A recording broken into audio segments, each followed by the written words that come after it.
se está haciendo mucho más en red y de alguna forma las dinámicas de gestión en red empiezan a conformarse como un elemento importante. Las áreas de trabajo en los diversos ámbitos de las instituciones también están desarrollándose en formas en red y las instituciones han ido incorporando el teletrabajo, más allá del carácter coyuntural que puede tener. Hay claro que los elementos del teletrabajo no solo han avanzado en la lógica de la educación a distancia, sino en muchas lógicas administrativas y en la gobernanza institucional y en el funcionamiento administrativo. O sea que el trabajo en red es un primer elemento que impacta a las instituciones. Las instituciones tradicionalmente son instituciones con relativo esquema jerárquico y piramidal, y adicionalmente estamos teniendo una reducción bastante marcada del personal administrativo y del personal de apoyo de las instituciones. O sea, las instituciones tienen una ecuación más o menos de una relativa cantidad de estudiantes por profesores y de estudiantes por personal administrativo, y lo que estamos viendo es que ha habido una reducción del personal académico, administrativo, ha habido una emisión en vivo al seguro de paro en muchos países, ha habido también casos de despido. Las instituciones están al mismo tiempo ajustándose a cambios en las matrículas y cambios en las demandas, y al mismo tiempo están pasando una lógica de red y de trabajo que implica cambios en las tareas y reducción de muchas de las tareas. Esto es algo que podríamos decir que tenía algunas tendencias muy leves anteriormente. Las instituciones ya hace 2 o 3 años, en general en América Latina, están con resistencia en términos de crecimiento de la matrícula, y en algunos casos ha habido reducción de la cobertura y de la cantidad de estudiantes, y estaban en las puertas de algún tipo de ajuste en términos de sus dinámicas de funcionamiento. El personal en el área de investigación, que era en general un personal más escaso, también ha tenido reducciones, salvo en el sector de salud, vamos a ver. Pero podríamos decir, lo primero es un cambio en la gobernanza institucional, un aumento de las formas de gestión a través del uso de plataformas administrativas, un aumento de las lógicas de un funcionamiento donde la cabeza tiene más pesos y los cuerpos intermedios de las organizaciones son más automatizados y más simplificados. Este es uno de los elementos de los primeros que quiero marcar. El segundo tiene que ver con el impacto que está teniendo toda la pandemia y todo este tiempo en la investigación. Es claro que la causa de lo que estamos metidos todos en esta pandemia es un problema de la ciencia, o más bien es un problema de nuestro no conocimiento de todos los temas correspondientes a los virus y a todo el tema correspondiente a la solución a este problema del lado de los humanos. O sea, el sistema universitario es la causa, el bajo desarrollo de los sistemas universitarios en este momento es la causa de la pandemia. Sin lugar a dudas, las pandemias de hace 100, 200 años fueron muchísimo más riesgosas, muchísimo más trágicas en términos de su impacto, porque el desarrollo de la ciencia era menor, ¿correcto? Esto coloca que el campo de la ciencia, algunos autores, o en el caso algunos de los intelectuales, Billy Gates hace tiempo está diciendo, así como muchos especialistas en los campos de la virología, de que efectivamente es un tema que a medida que avanza la globalización hay que empezar a actuar en esta materia, hay que tener mucho más una investigación y una acción en esta materia. Pero diría que en ese sentido, en la medida que el problema estuvo en la ciencia y toda la crisis económica, si hubiéramos tenido una vacuna o si hubiéramos tenido un conocimiento, no hubiera existido, es claro que el primer impacto va a ser en el campo de la ciencia. Estamos viendo un desarrollo de la investigación enorme. Salió en estos pocos días la cantidad de artículos en revistas académicas, es cerca de los 30.000 artículos en revistas académicas que han salido en apenas 4 meses, una velocidad de la producción de conocimiento en una dimensión que no lo teníamos antes. Todo el debate correspondiente a la reflexión y del acceso abierto a la información, del acceso abierto a la producción científica y los conflictos en relación a las grandes empresas como el Sevier y algunas de ellas, han tenido un trastocamiento enorme en estos últimos tiempos. Ha habido una posición mucho más radical de las universidades de seguir comprando esta base de datos, de la presión por los sistemas de acceso abierto y, de alguna forma, el debate que hubo en el mundo intelectual y en el mundo económico respecto a la propietarización de la investigación o el acceso a la investigación o el acceso de fuentes abiertas a la investigación está marcando realmente un cambio en el sentido de una mucho mayor apertura a la investigación. Las investigaciones entran muy rápidamente a los sistemas de preprint, o sea que son inclusive sistemas de acceso al conocimiento sin completamente la existencia de pares evaluando y al mismo tiempo un acceso en fuente abierta mucho más rápido y prácticamente toda la investigación hoy en el caso de salud está abierta. Podríamos decir también que ha habido un escenario de priorización enorme de las investigaciones en el sector de salud y casi todos los otros sectores han sido un poco más soslayados. Pero cuando también estamos viendo los grandes centros de producción de conocimiento en la materia, vemos una enorme concentración de la investigación en Estados Unidos y en China como elementos centrales, parte de las redes de investigación integrando los países de Europa, Alemania, Inglaterra, después viene Francia, Japón, más abajo viene España, pero en todo caso América Latina y los países subdesarrollados están muy fuera de este tema. Probablemente podremos tener algunos niveles de acción en materia de investigación aplicada, pero no estamos viendo mucho desarrollo significativo, aún en esta enorme cantidad de producción de conocimiento que ha habido en muy corto tiempo en términos de investigación básica en el sector de salud. Lo que quiero decir es que la priorización de la investigación lo que muestra también es un aumento de la simetría respecto a los niveles de la investigación en América Latina respecto a los niveles de investigación en los países desarrollados. Y eso en parte tiene que ver con la altísima integración de la investigación básica con la investigación aplicada con las empresas. El núcleo duro de la investigación está fuertemente asociada a laboratorios y a la industria farmacéutica y a gobiernos que están poniendo enorme cantidad de recursos, como es en el caso de Estados Unidos, que ya ha colocado cerca de 500 millones de dólares en esta materia, y eso lo estamos viendo fuertemente. O sea que el segundo impacto, podríamos decir, desde nuestra visión ha sido el impacto en la investigación. Solo unas pocas universidades de América Latina, que son las que tienen niveles de investigación significativos, 30, 40 universidades, son siempre las que están en el centro de las, digamos, universidades de research, son aquellas que están teniendo algún nivel de participación en las redes internacionales, en artículos de colaboración, en la verificación de protocolos respecto a las pruebas que se están haciendo respecto a algunas vacunas, o en algunos equipos de redes de investigación. Brasil es importante el rol de la Universidad de Sao Paulo, pero en general vemos un carácter marginal respecto al tema de la participación de la investigación en la región. El otro elemento, el tercero que quiero marcar en este contexto es el fuerte impacto en la educación internacional.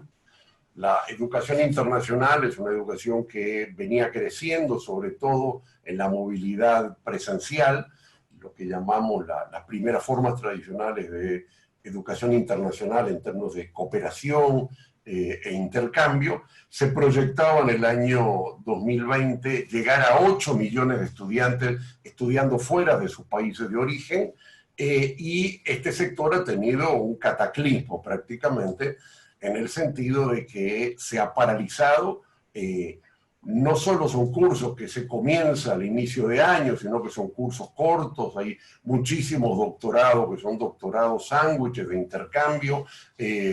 Yo mismo en el mes de marzo tenía estudiantes ecuatorianos en Argentina en una actividad, tuvieron que volver inmediatamente y abandonar sus estudios. Hemos tenido una disrupción de la educación internacional enorme.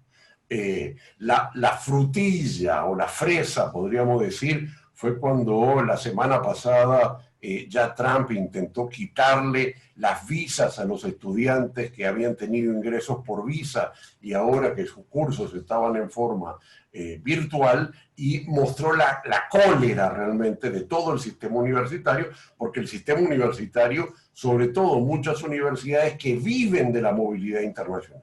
O sea, son instituciones que tienen organizados sus programas, sus maestrías, sus grupos de investigación, su doctorado, su basamento económico en estos 8 millones de estudiantes.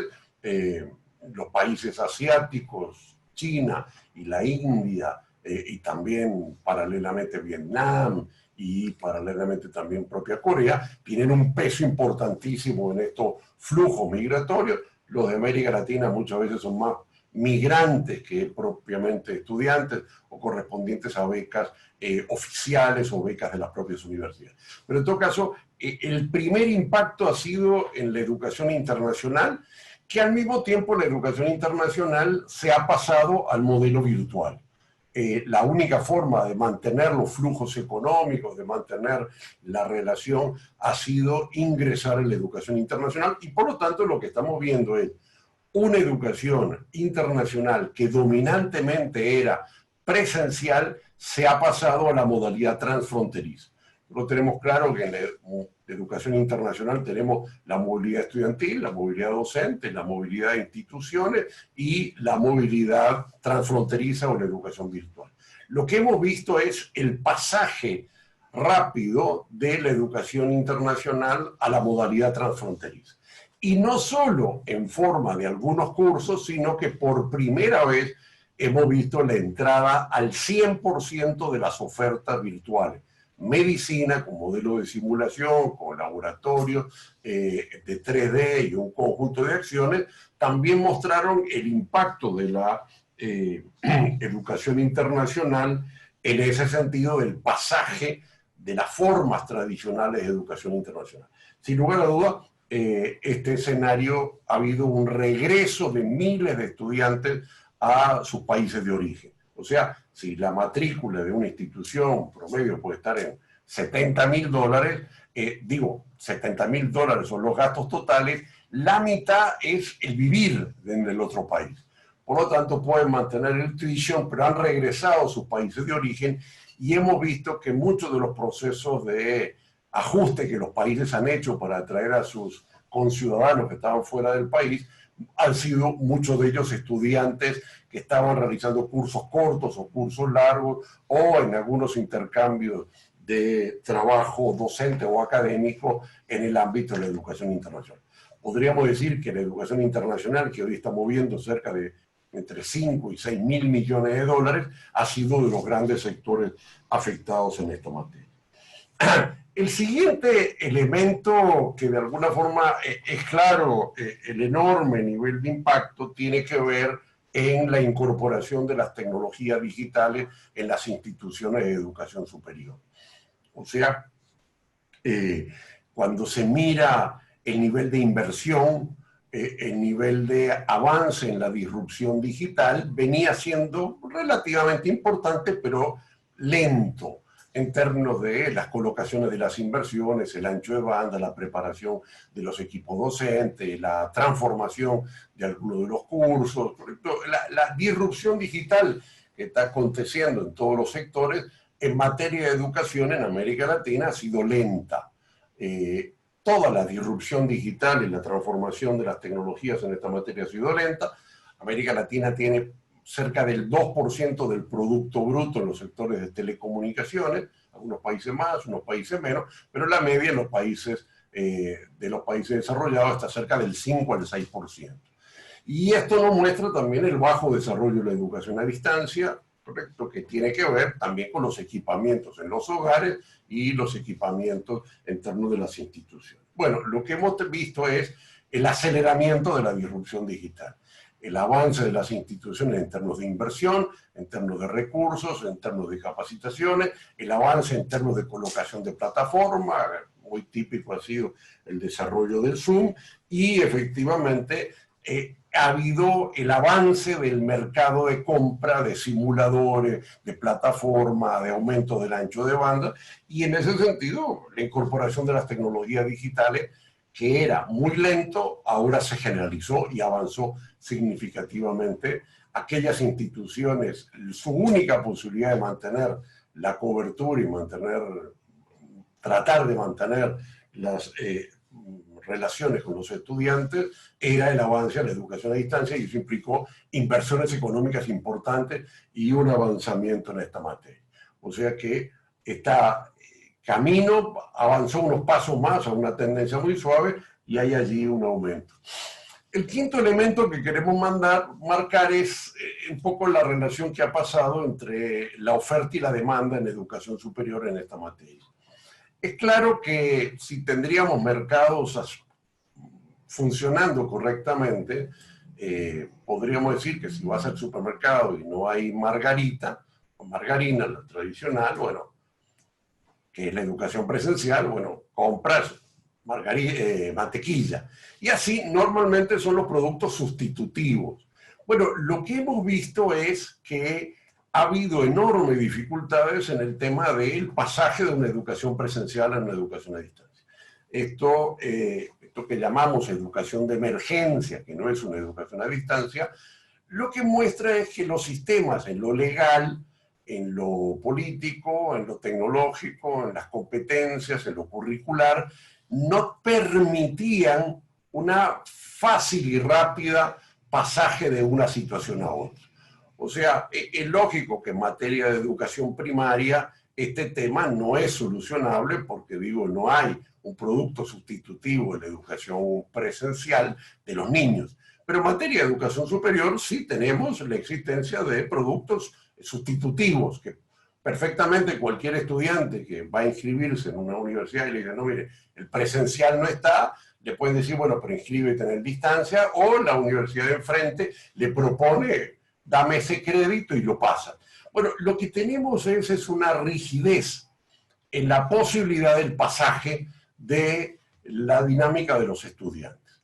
Esta ha hecho que la primera fase de la educación de emergencia, que es el intentar hacer oferta a distancia, tenía debilidades tecnológicas, debilidades administrativas, incapacidad de competencias docentes, ausencia de recursos de aprendizaje, dificultades legales en algunos países, y recién, varios días después, el caso muy claro es Perú. Perú tenía una limitación legal, ¿correcto? Y inclusive en todos los países tuvieron que legalizar, legitimar, flexibilizar el pasaje de la educación presencial a la educación a distancia virtual. O sea, no había un sistema en el sentido de sistema de permitir la movilidad dentro de los productos de lo presencial a lo virtual, sino al contrario, es un enorme nivel de complejidades que son las que están limitando hoy parte de los temas. No había competencias suficientes en la materia, no había marcos legales, no había recursos, no había plataformas, y las instituciones tuvieron que tomar decisiones muy rápidas. Y esto lo están haciendo en este escenario sobre la vía de no normativas de regulación de la transición, sino una mayor flexibilidad.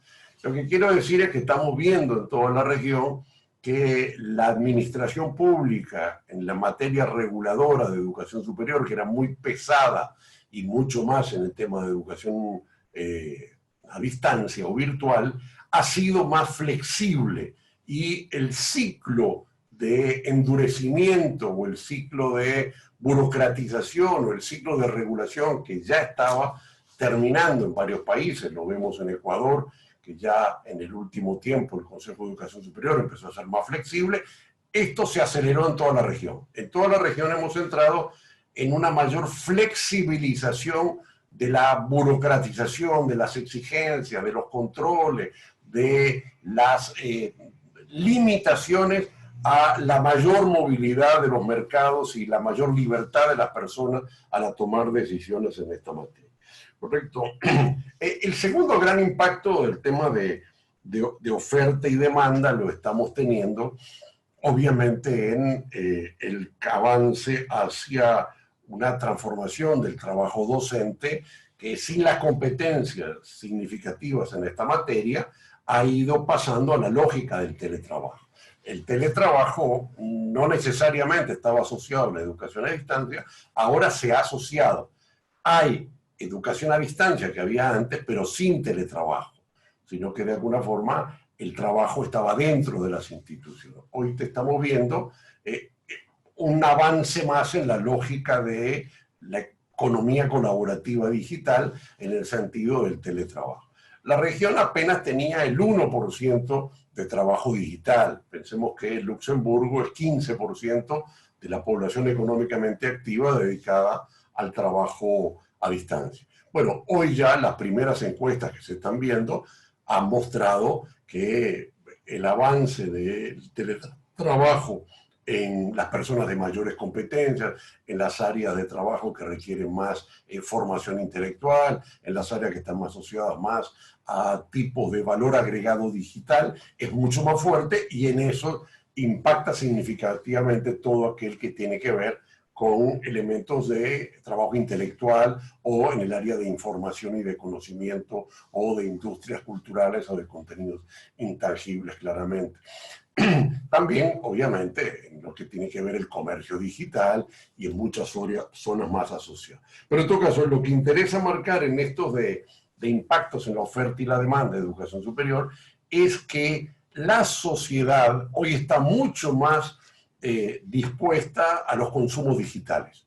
O sea, si lo vemos en la dimensión de lo que ha crecido digamos, el comercio digital, el consumo y la compra a través de Internet, nos va planteando claramente que se está formando una demanda desde la sociedad que tiene mayores competencias de consumo en productos digitales. ¿Correcto? Ese es un elemento importante. Lo otro que estamos viendo en este tema de la dinámica es que todos estos ajustes han determinado una caída de la demanda estudiantil. O sea, en los sectores de primaria, ahí ya es muy poquito lo que está quedando, que no se ha logrado integrar cuando se ha vuelto a los modelos presenciales, pero donde ha habido un gran golpe es en la caída de los estudiantes que han abandonado. Ya teníamos un leve movimiento en los últimos 2 años de detención y caída de la matrícula y ahora lo estamos viendo más fuerte. Eso varía, pero en torno de 30, 40% en los primeros momentos. Ahora estamos ya en algunos escenarios entre el 20%, variando de las capacidades de los países y los niveles de conectividad y de funcionamiento de redes a nivel de la nación. Pero lo que sí vamos a tener es un cambio significativo de este crecimiento de cobertura que hemos tenido durante tantos años tan fuerte, y eso produjo inmediatamente un ajuste de aranceles. Todas las instituciones universitarias están reduciendo los aranceles, están flexibilizando las condiciones de pago y inmediatamente están empezando a renegociar con los docentes el tema de las cargas salariales y de los escenarios o el aumento de la carga de horas. O sea, estamos en la puerta, que lo vamos a ver cuando analicemos un poco directamente a las universidades públicas y privadas, de ajustes económicos más importantes.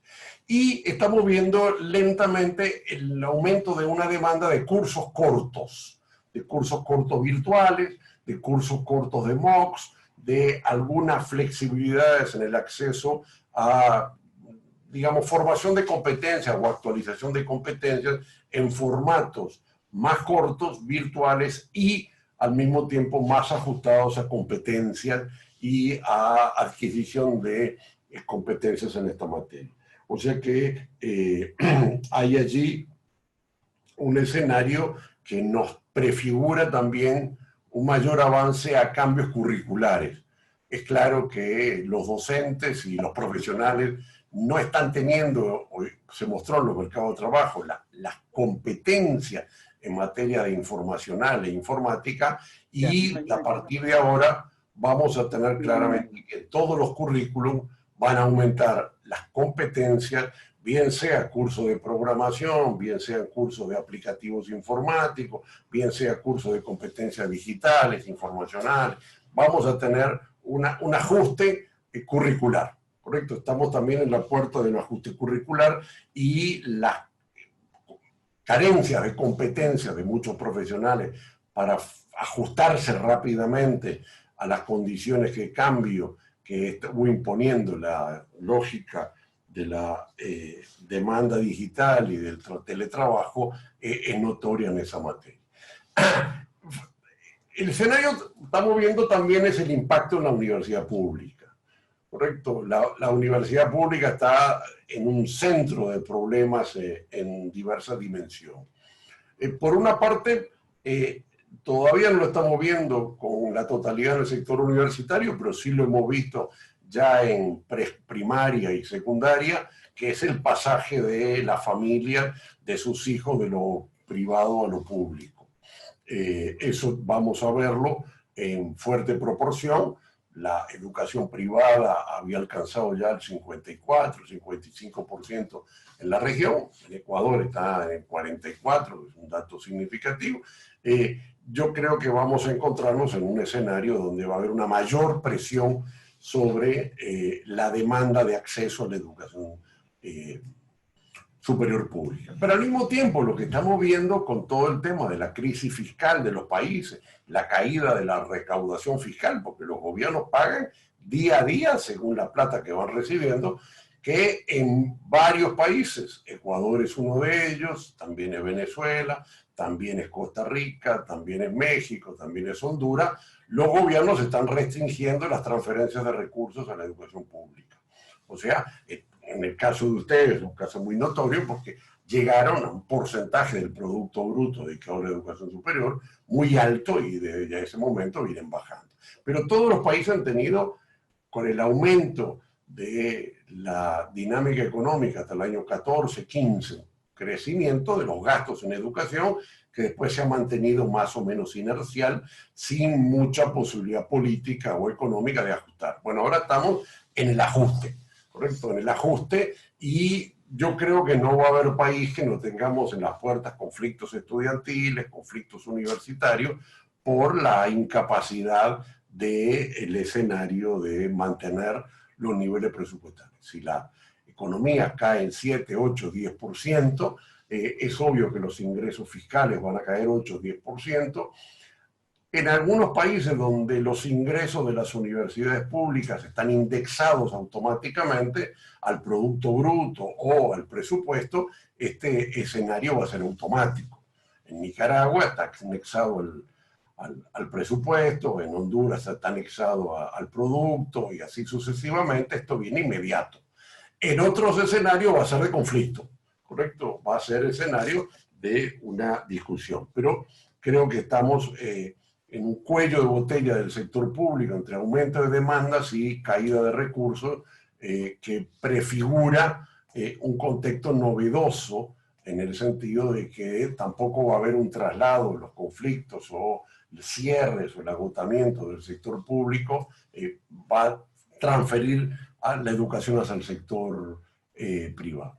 Y al mismo tiempo el sector público, que siempre ha sido muy resistente a incorporar la educación a distancia, del 100% de la educación a distancia en la región, el sector público no participa en más del 20, 25%, el 75% es del sector privado, ¿correcto? Y aún el sector público se concentra en unas pocas instituciones como la UNA de Colombia, la UNA de Venezuela, las viejas tradicionales. En general, el sector público, las tradicionales universidades no ofertan, no pueden hacerlo y tienen incapacidades estructurales. Bueno, lo que hemos visto es un cambio.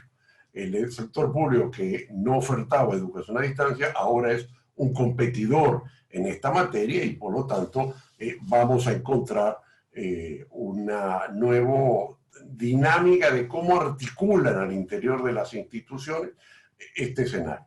Pero no solo es un tema ahora, sino que en las perspectivas del proceso de la nueva normalidad que lentamente se va a ir desarrollando en las instituciones de a poquito, la educación superior va a ser de los últimos sectores que se puede abrir, en el sentido de que tenemos una saturación de las aulas en las instituciones presenciales, especialmente en las instituciones públicas. A los estudios han mostrado que el área más riesgosa en términos sanitarios de contagio es la educación superior, porque los estudiantes no es como un estadio, una actividad cultural, que no hablan, que están sentados. No, aquí se mueven, correcto, durante 4 horas, tienen 4 o 5 cursos, hay cortes mucho más flexibles y por lo tanto interactúan, y los estudios muestran que prácticamente con 2 estudiantes ya se llega al 70% de los estudiantes de la institución. Con 4 contactos, con 4 interacciones, ya está llegando al 96%.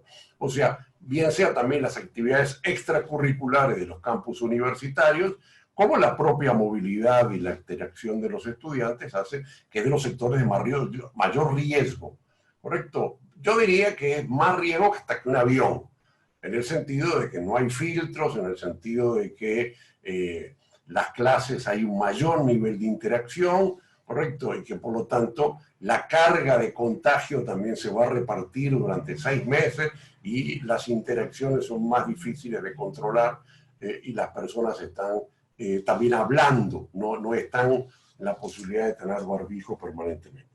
Y esto efectivamente va a hacer que el área de situación va a obligar a modelos más híbridos o semipresenciales, o que planteen las instituciones lo presencial básicamente para laboratorio, para algunas actividades de evaluación, para algunos talleres pequeños de actuación, para práctica, pero vamos a seguir manteniendo un modelo virtual dentro de la institución pública, y esta es también la forma para reducir y ajustarse a las condiciones nuevas de las transferencias económicas del sector público.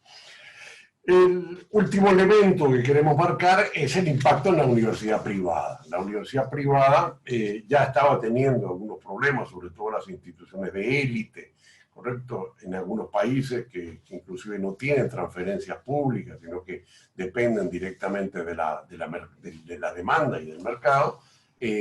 Ya estábamos teniendo algunos elementos de caída, también está pasándose claramente a un escenario de educación a distancia, con mayor flexibilidad y mayor libertad en términos de la autonomía de gestión por menores exigencias desde el Estado. Estamos también en un escenario de dificultades de lo que es el mantenimiento de las ecuaciones con respecto a la caída de la matrícula. La caída de la matrícula sí está siendo significativa en parte de la educación privada, hay ajustes en todos los temas correspondientes a los costos de los aranceles, y esto va a tener un impacto en la sustentabilidad. Es difícil poder sostener que el mundo requiera tener en América Latina 14.000 instituciones de educación superior, cerca de 3.000 universidades y cerca de 10.000, 12.000 instituciones terciarias.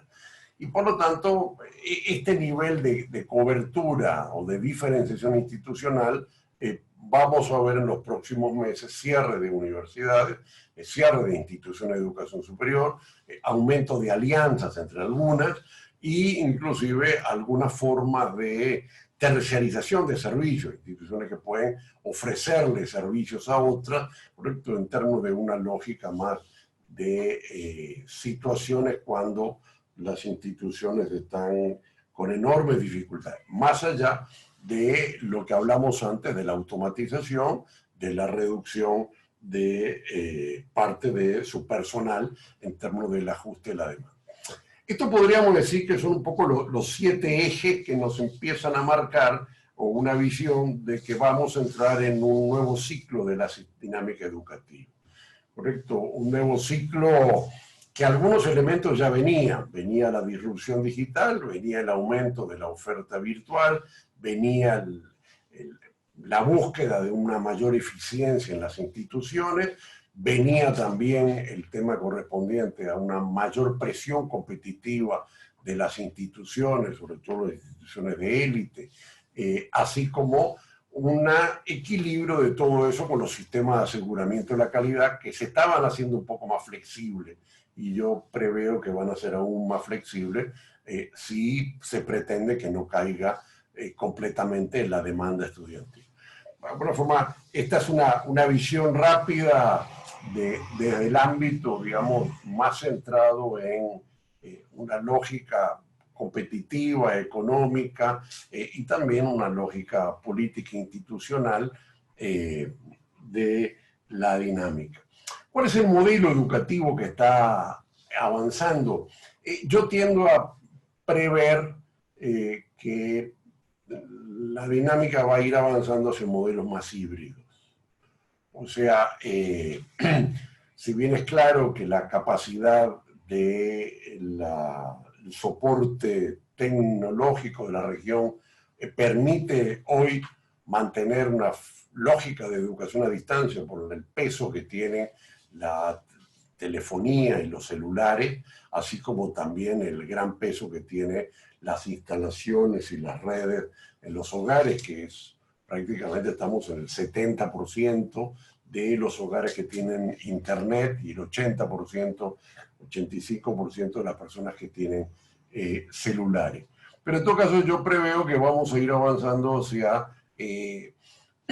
más allá de que avance un poco más la educación a distancia, sin lugar a dudas tendrá un punto de mayor avance, creo que vamos a ver más fuertemente un mecanismo de reducción de la carga de horas presenciales y en las instituciones presenciales un aumento de formas híbridas, que es muy complejo definir qué es lo híbrido. Para mí lo híbrido no es la sumatoria de unas clases virtuales a distancia con plataforma y otras presenciales con tiza, lengua y pizarrón, sino que es un modelo un poco más complejo, más costoso, en el sentido de la incorporación de sistemas de trabajo que mantengan la forma colaborativa y de interacción social, pero al mismo tiempo sean en laboratorio, sea en materia de utilización de equipamientos informáticos, más allá de la cátedra presencial, catedrática, tradicional,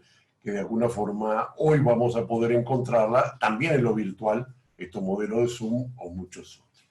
O sea, bueno, en todo caso, por aquí voy dejando esta visión un poco panorámica y corta, y estoy a la disposición de algunas preguntas que consideren en las cuales puedo aclarar, ayudar o precisar un poco más en detalle.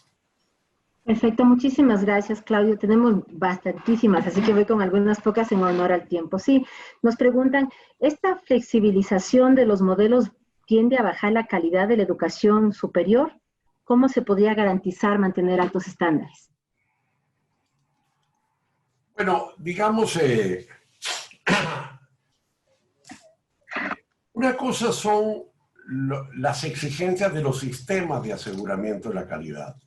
O sea, yo creo que estamos entrando en un mayor tiempo político de no tanta rigidez en los sistemas de aseguramiento de la calidad.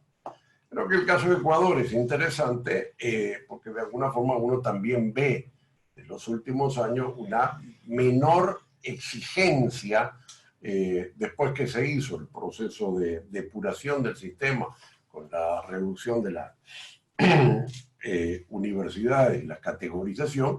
De ahí en adelante hemos visto una mayor flexibilización.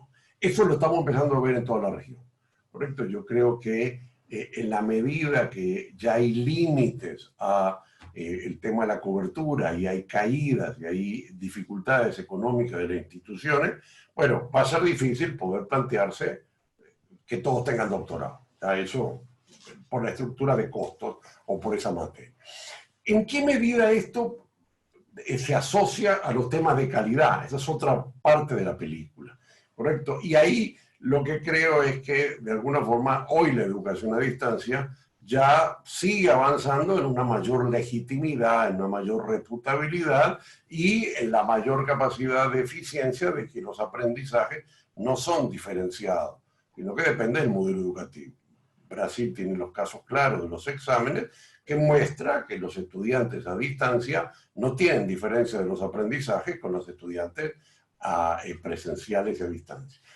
El caso más notorio ahora en la mesa se pone cuando Harvard decide hacer medicina virtual. O sea, no estamos hablando que la Universidad de Tupambaé puede ser, no, estamos hablando de Harvard. Todas las cosas que ha hecho Harvard toda su vida son inteligentes. Inventó el Major, el Minor, inventó los créditos académicos, inventó los mecanismos y es una institución que ni se presenta la acreditación porque sus niveles de control interno son tan fuertes que cualquiera de los rankings de los sistemas siempre le da ser la universidad de mayor nivel de calidad. Bueno, Harvard ahora entró en medicina virtual. Los avances que ya hay en medicina en todas las universidades, me tocó estar ahí en 2 o 3 en Ecuador, la Universidad de las Américas, la Universidad del Espíritu Santo también en Guayaquil, y tienen unos niveles de desarrollo significativos en medicina. O sea, en medicina de las días que ha cambiado enorme. Entonces yo creo que ya ese debate de que el avance de los modelos virtuales o digitales implica, o la flexibilidad implica la caída de calidad, no es pertinente desde el punto. Lo que sí va a llevar es algunos mecanismos donde no puedes tener sistemas de evaluación de insumos y de procesos, sino más de resultados de aprendizaje. O sea, si el gato es blanco o negro, no importa. Lo que importa es que case ratones, dirían los chinos. Y por lo tanto, probablemente vamos a ir viendo que los sistemas de evaluación los sistemas de aseguramiento de la calidad se vayan basando más en sistemas de evaluación de los aprendizajes. Perfecto, muchas gracias. Tenemos otra pregunta. ¿Se puede hablar entonces de globalización de la educación superior? ¿La entrada de tantas transnacionales en educación pueden afectar a la educación propia de cada país? Bueno, digamos, la internacionalización de la educación superior viene avanzando hace muchos años por la movilidad estudiantil, docente, los currículos, el derecho mismo es un derecho cada vez más de educación internacional. También en muchos países hay presencia de grupos internacionales de educación, que es otra de las formas de la movilidad internacional, que es la educación que se traslada a la institución. Esto ha sido más bloqueado, pero lo que yo sí creo que vamos a tener más, una educación transfronteriza. O sea, los costos de trasladarte a estudiar en Estados Unidos o a estudiar en otros países es muy costoso, pero los costos de trasladar y tomar cursos en forma virtual van a ser y son cada vez menores. Y por lo tanto estamos teniendo mucha oferta cada vez más. O sea, las instituciones que están teniendo crisis para poder captar estudiantes van a empezar a ofertar virtualmente a los estudiantes internacionales. ¿Correcto? O sea, lo que hace la UOC de Cataluña, que ofrece en forma virtual, lo vamos a ver más fuertemente ahora por parte de muchas universidades que se les ha acabado parte del negocio de estos 8 millones de estudiantes. Universidades australianas, de Nueva Zelanda, con buenos niveles. La pelea es cada vez más fuerte. Este año, o ya el año pasado, los estudiantes de África, el destino preferente era China y ya no Estados Unidos, para las élites, obviamente, porque la oferta de cursos en China era más barata que la oferta de Estados Unidos y los problemas migratorios y los problemas de visa. O sea, yo creo que vamos a tener una competencia más fuerte en la educación internacional, y la educación internacional lo que muestra es un tema de la simetría. Mientras yo pueda estudiar mejor y aprender más una educación internacional, prefiero estudiar esa, ¿correcto? O sea, más allá de si el beneficio lo tiene la UNED de Costa Rica o la Universidad de Sorbonne o Harvard o la que fuera. La gente busca, y la causa de la educación internacional es la simetría. ¿correcto? La simetría en términos de calidad. Perfecto, muchas gracias. Tenemos otra en relación al uso de tecnología. De pronto estamos automatizando en el desorden. ¿Cómo conseguir un espacio de reflexión entre el manejo propio de lo que sería la tecnología y la calidad? Mira, yo creo que esa contradicción no existe. O sea, es como decir que el libro y la calidad. No, no, ese debate antes de Gutenberg podía existir. Hoy la calidad es con el libro. Hoy la calidad es con la posibilidad de tener sistemas de simulación, sistemas multimedia. O sea, la tecnología permanentemente avanza en esta materia. El tema es el avance hacia la automatización. Lo que vamos a tener es un poco una agenda de discusión y de reflexión que es la automatización educativa.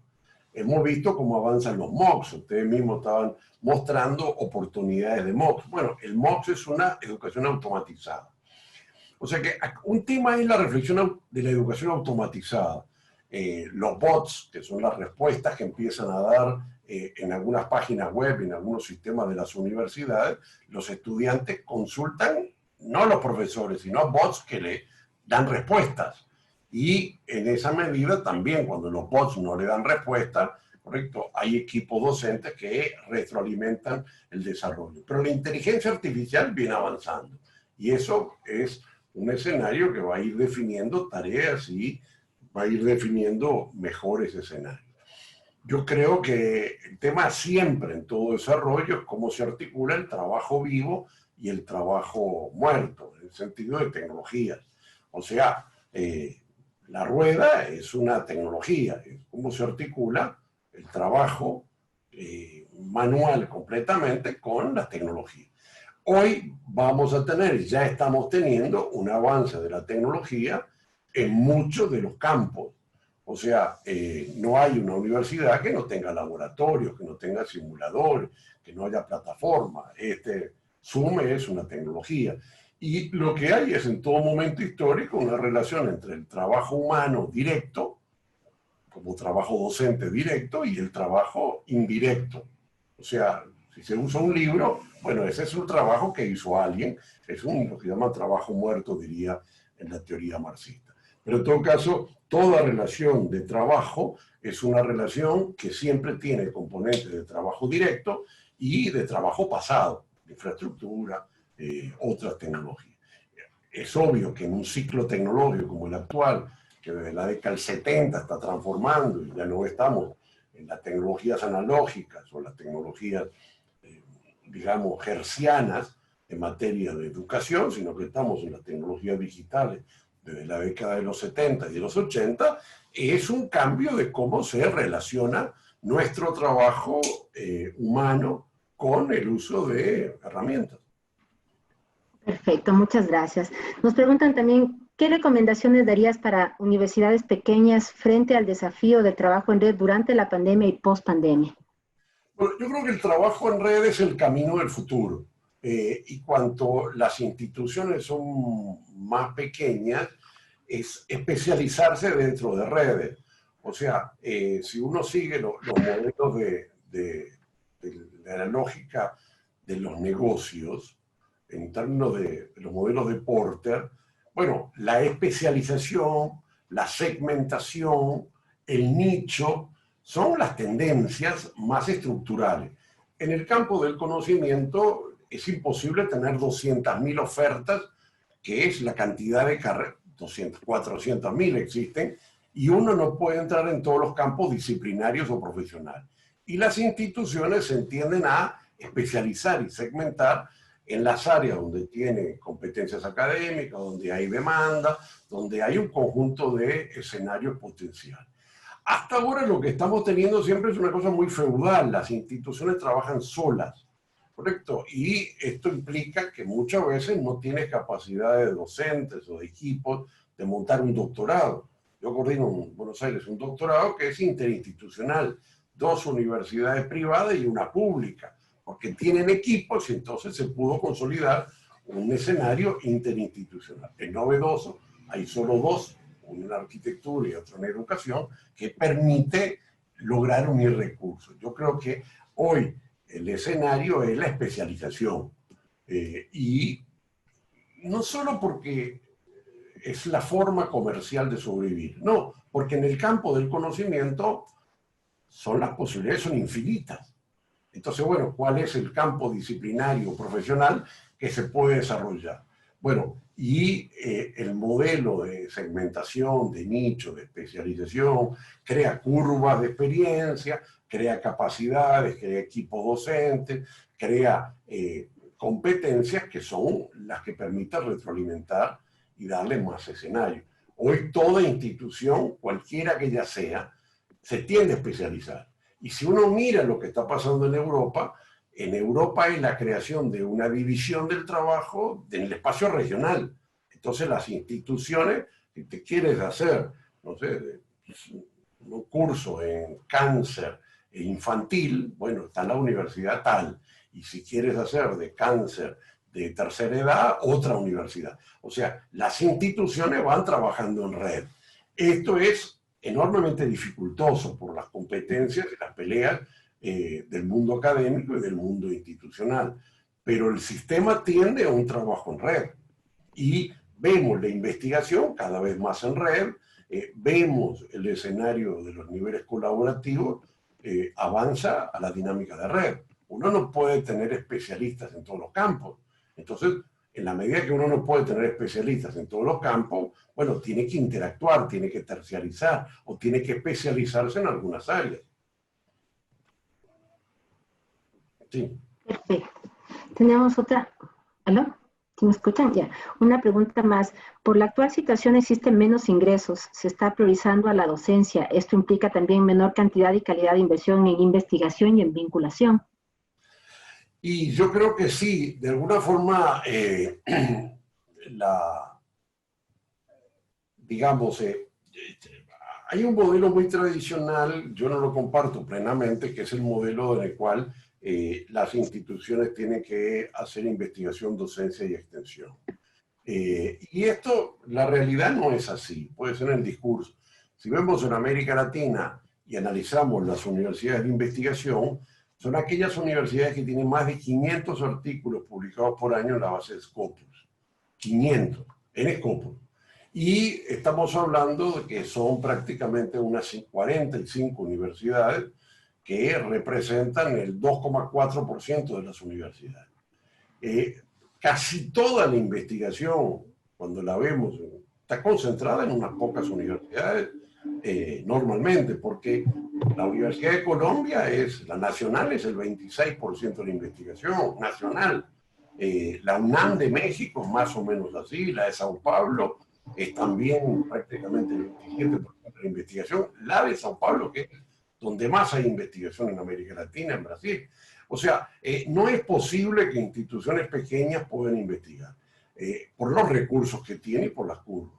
Entonces, una cosa es la investigación académica, la investigación de apoyo, la investigación de pasantía, la investigación de articulación a los mercados de trabajo y a la formación docente y profesional. Pero la investigación a escala global se va especializando. Y eso tiene que ver con los modelos de Durkheim de especialización del trabajo. Es la división técnica y social del trabajo. Uno no puede hacer todo. Entonces, hay una tendencia a la especialización. Y lo que estamos viendo en el campo de la medicina, de todo el tema de la pandemia, son equipos de laboratorio y de investigación muy integrados, que son 200 tipos investigando. Entonces, bueno, 200 tipos investigando, dedicados 8 horas diarias a la investigación o más. Entonces, yo creo que en parte no tenemos investigación en América Latina y somos tan pequeños en investigación, no movemos la aguja, porque tenemos una concepción en la cual todas las instituciones pueden hacer docencia y extensión. Esto está cambiando lentamente. O sea, si uno ve el escenario institucional, la realidad muestra que no todos investigan. Entonces, también muchas veces cuando los sistemas administrativos exigen un nivel de investigación significativo a una universidad muy pequeña, es muy difícil poder llevarlo adelante. Entonces, algunas instituciones se especializan, entonces, bueno, pueden tener un área específica de investigación ¿correcto? La universidad me tocó hacer un día una evaluación en la Universidad de la Amazonía. Y bueno, estamos muy focalizada en un investigador que producía 26 artículos académicos por año, investigación académica. No todas las instituciones pueden tener ese escenario de investigación. O sea, pero eso es un debate bien complejo y yo creo que el hecho de que estamos mostrando que en toda la pandemia la investigación, en cerca de 30.000 artículos académicos que han salido sobre el COVID, la presencia de la región es muy, muy escasa, muestra una realidad que no hay que seguir escondiendo y hay que pensar que eso tiene que ver no solo con recursos, no solo con la articulación un poco a los modelos de relación con el mercado y con las empresas, sino también a cómo se gestiona la investigación, que a nivel mundial ha ido pasando a laboratorios independientes, se ha ido especializando. La investigación es un campo muy complejo, que no siempre la investigación fuerte, básica y aplicada, que cada vez está más cerca, puede hacerse en las instituciones con la misma lógica de las relaciones académicas. Entonces, ahí hay un debate si no hay que tener carreras de investigadores, si no hay que tener diferenciaciones de funciones, reglamentos diferenciados y autonomía diferenciada de... Entonces, en este contexto sí, lo que yo veo es que a los investigadores les siguen pidiendo una actuación en docencia, les siguen exigiendo, pero es parte de un escenario donde estamos en la puerta de una crisis. Es complejo el tema. La última pregunta, querido Claudio, en honor a tu tiempo. Tú que conocías la situación de la universidad en la región, ¿crees que el sector universitario en el Ecuador estaba preparado y va a poder salir adelante frente a esta situación, tanto en el ámbito tecnológico como en las competencias docentes? Yo creo que nadie ha estado preparado para esto. Ningún modelo de prospectiva pensaba que esto podía llegar a ocurrir, una parálisis de toda la educación presencial de esta dimensión. O sea, yo no me acuerdo fotos de barbijos, pero sí hoy aparecen fotos de barbijos, lo que fue 50 millones de muertos en la peste gallega. Nos habíamos olvidado de eso. Yo creo que de alguna forma no estábamos preparados. Sí, algunos países estaban más preparados a la disrupción digital, ¿correcto? Al desarrollo de las competencias digitales, al desarrollo de una economía digital, al desarrollo de fibra óptica, al desarrollo de algunas materias que fueran avanzando en esa materia.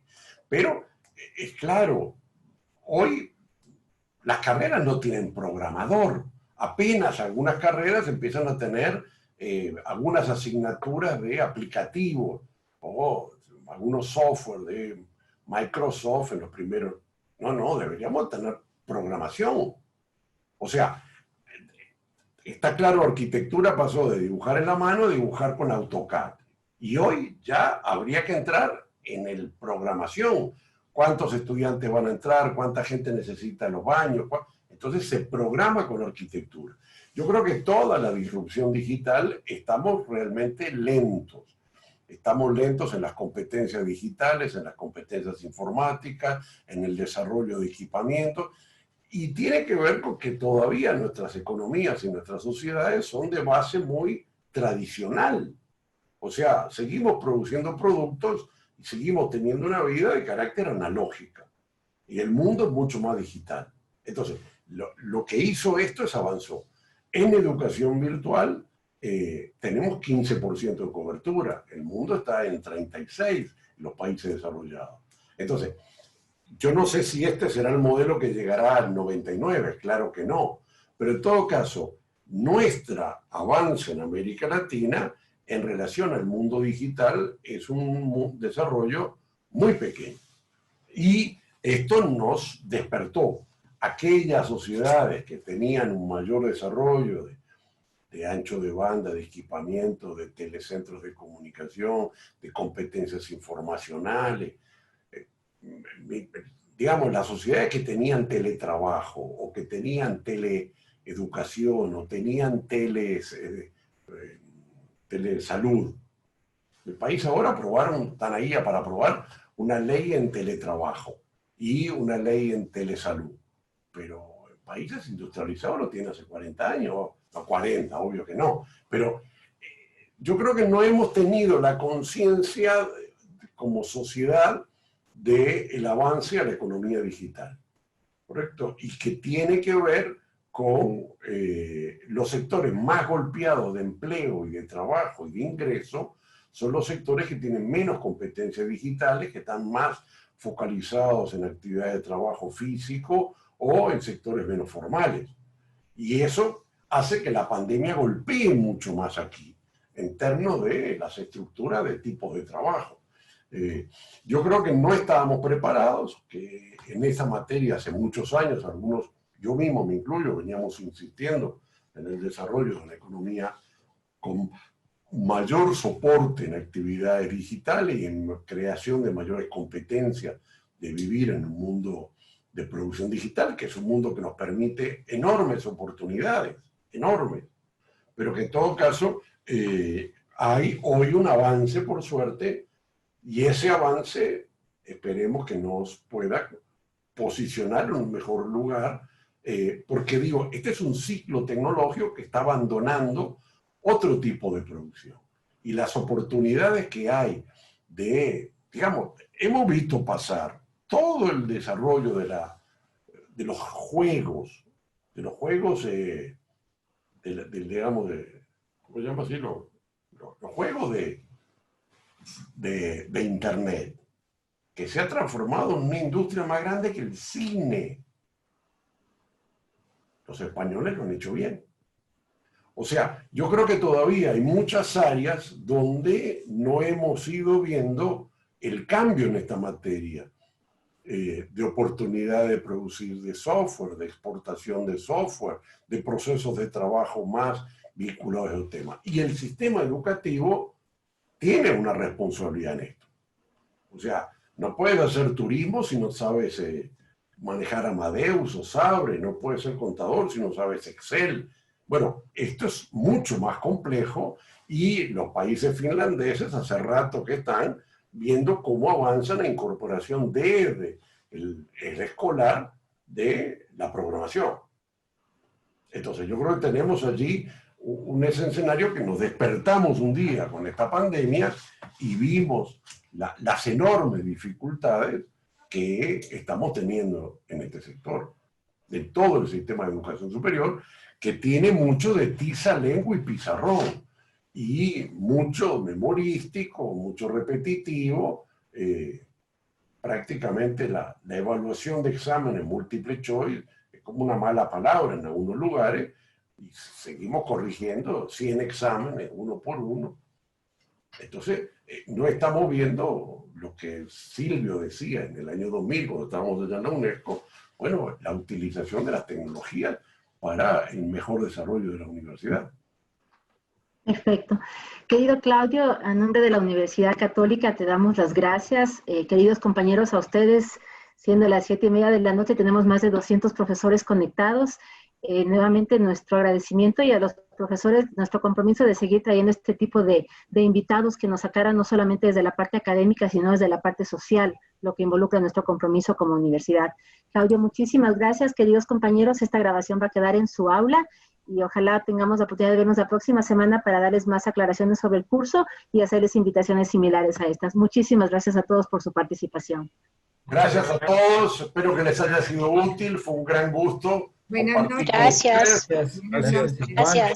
Fuerza y que Gracias. Gracias, Claudio. Muchas gracias. Lo queremos superar. Gracias a todos. Chao. Muchas gracias. Muchísimas gracias. Claudio, a todos, ánimo por muy allá. amables. Gracias, buenas noches. Adiós. Chao, Claudio, gracias. Feliz noche, colegas queridos. Hable todos a la vez. Buenas noches, muchas gracias. Gracias, buenas noches. Muy buenas noches, muchas gracias. Muchas gracias a ustedes por acompañarnos, muy amables. Gracias. Un gusto, que descansen, buenas noches. Gracias, buenas noches, hasta luego. Hasta luego con todos. Buenas noches. Gracias, Gavita.